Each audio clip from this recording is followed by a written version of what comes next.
Դոհայում անցկացվում է համաշխարհային կրթական նորարարությունների WISE 12 գագաթնաժողովը։ Կրթության ոլորտի առաջնորդներ, քաղաքականություն մշակողներ, նորարարներ, հետազոտողներ հավաքվել են քննարկելու, թե ինչպես կարելի է տեխնոլոգիապես զարգացող աշխարհում մարդկային արժանապատվությունը, հավասարությունը դնել կրթության կենտրոնում։ Գագաթնաժողովին զուգահեռ անցկացվում է նաև մրցույթ։ WISE մրցանակի համար եզրափակչում պայքարում է 6 մասնակից, այդ թվում հայկական Թումոն։ 3 հաղթողները կստանան համապատասխանաբար 200, 300 եւ 500 հազար դոլար։ Կրթության ոլորտում առկա մարտահրավերներին լուծումներ առաջարկելու համար։ Թումոն արդեն մի քանի տարի է, որ արհեստական բանականությամբ է զբաղվում,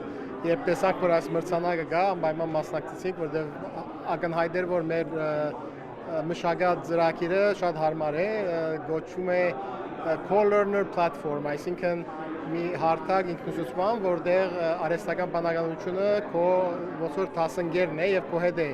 նույն առաջադրանքները կատարում։ Բացի Հայաստանից մրցանակի համար պայքարում են նաև Կատարի, Չիլիի, Միացյալ Նահանգների, Նիգերիայի, Հորդանանի ներկայացուցիչները։ Բոնոքլը մտքի զարգացման կրթական հարթակ է։ Մեր առաքելությունն է բարելավել գրագիտության մակարդակը տեսողության խնդիր ունեցողների շրջանում։ Մենք տրամադրում ենք ուսուցման հարթակ ուսուցիչներին, օգնելու նրանց դասարաններում։ Նաև ծրագրային հավելված ենք տրամադրում աշակերտներին, որ նրանք կրթության հասանելիություն ստանան։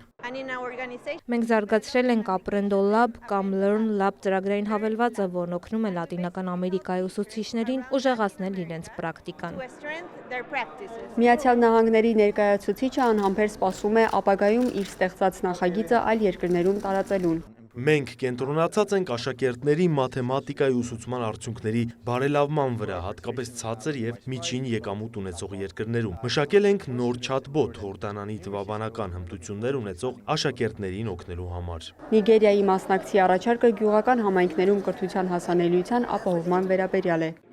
Երբ տեսանք հայտարարությունը, ներկայացնելու լուծումներ, որոնք նպաստում են հիմնարար կրթության հնարավորությունների հասանելիությանը սոցիալապես խոցելի խմբերի համար, որոշեցինք դիմել։ Հորդանանի ներկայացուցիչն էլ փորձել է լուծել արաբական աշխարհում գրագիտության հմտությունների ճգնաժամը։ Մեր ուշադրությունը կենտրոնացած է այն լուծումների վրա, որոնք կօգնեն բարելավել երեխաների գրագիտությունը։ Հատկապես վաղ տարիներին շատ կարևոր է աշխատել ծնողների հետ, որ նրանք կարդան իրենց երեխաների համար, տրամադրեն ռեսուրսներ, հասկանան ընթերցանության համար առկա խնդիրները եւ լուծեն դրանք։ Թե ինչպես են ընտրվելու հաղթողները, ժյուրիի անդամները նշում են, հաշվի առնվելու նորարարությունը, մասշտաբն ու իրականացումը։